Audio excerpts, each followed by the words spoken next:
Seorang pria berkata kepada pendetanya, "Apa yang terjadi 2 tahun terakhir ini Bapak sangat berat. Seluruh milik saya tidak cukup kalau saya jual untuk membayar kewajiban hutang-hutang saya. Walaupun kami masih tinggal di rumah yang besar dengan kendaraan yang baik, sebenarnya saya sudah bangkrut." Di sebelahnya sang istri hanya memegang tangan dia dan tersenyum.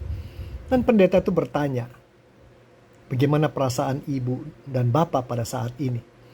Dan si istri berkata, saya sangat gembira dia bicara seadanya dengan saya apa yang sedang terjadi.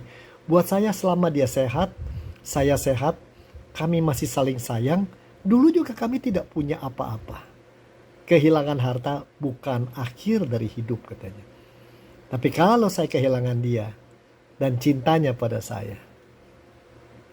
Dan si suami juga berkata, betul Pak Pendeta. Adanya dia adalah berkat yang indah. Cinta sejati Bapak Ibu bukanlah hal yang mudah. Banyak orang berkata saya mencintai dia, saya sangat menyayangi dia, saya rela mati bagi dia dan seterusnya. Tapi sebenarnya apakah itu benar keintiman dan cinta? Ataukah itu sebenarnya adalah keinginan menguasai, memiliki, dan semua disebabkan karena satu, takut. Takut kehilangan atau takut yang lain. Sebaliknya ada juga orang katanya mencintai tetapi ada jarak di antara mereka. Dari luar kelihatannya begitu dekat. Dari luar kelihatannya selalu bersama, tapi sebenarnya hati dan impian masing-masing terpisah. Barangkali demikian juga hidup kita dengan Tuhan.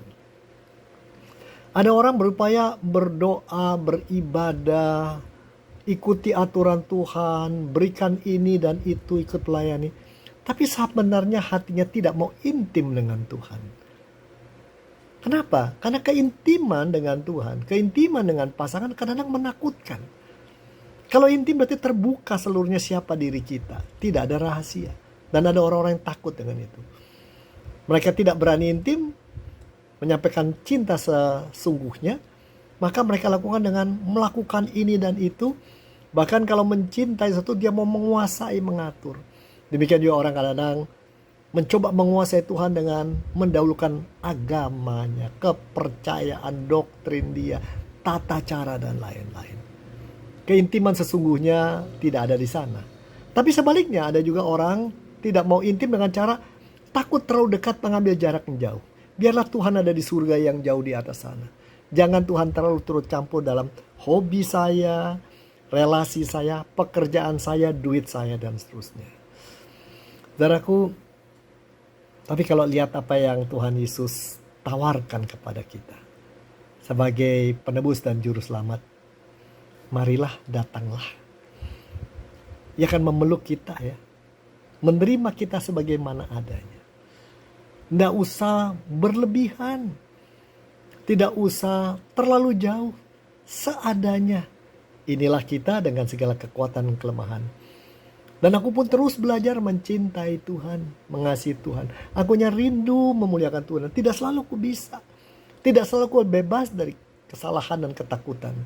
Tapi aku tahu, aku bisa intim dengan dia karena dia yang menawarkan. Dia yang memungkinkan. Dan kalau aku gagal, dia tetap memeluk aku dan menyayangi aku. Saudara-saudara, saat ini di antara Natal dan Tahun Baru menuju akhir tahun, barangkali ini yang perlu kita dengar. Apapun yang telah terjadi dengan kehidupan kita, berapa jauhnya kita dengan Tuhan, atau berapa jauhnya kita mencoba menguasai, mengatur, menata Tuhan dan iman kita. Yang paling penting saat ini adalah kata-kata Kristus, datanglah. Aku mengasihi kau sepenuh hati, sepenuh jiwaku, sepenuh ataupun karena engkau adalah orang pilihanku. Jadi tidak usah kita berupaya tampil bagus atau malah pasang jarak karena takut. Hilangkan ketakutan, takut gagal, takut kelihatan rapuh, takut tidak bisa, tidak jadi masalah. Selama kita katakan, inilah aku Tuhan seadanya, aku cuma bisa begini. Dan aku mau membiarkan engkau berada di dalam hatiku dan menolong aku menjadi seorang yang Tuhan kehendaki, yang bisa mengasihi engkau dan merasakan kasih-Mu sesungguhnya. Itulah cinta sejati. Harta hilang, kesehatan hilang, nama baik hilang, pencapaian ini dan itu tidak ada. Selama dekat Tuhan, merasakan pelukannya, kita masih beruntung. Kalau sampai saat ini Tuhan jaga kita, percayalah, tahun depan kita tidak dibiarkan sendiri. Tuhan berkati Anda. Selamat menjalani saat-saat yang penuh ketidaktentuan ini. Yang pasti cuma satu, Anda berharga bagi Tuhan dan Dia cintai Anda. Mari kita belajar mencintai Dia lebih penuh.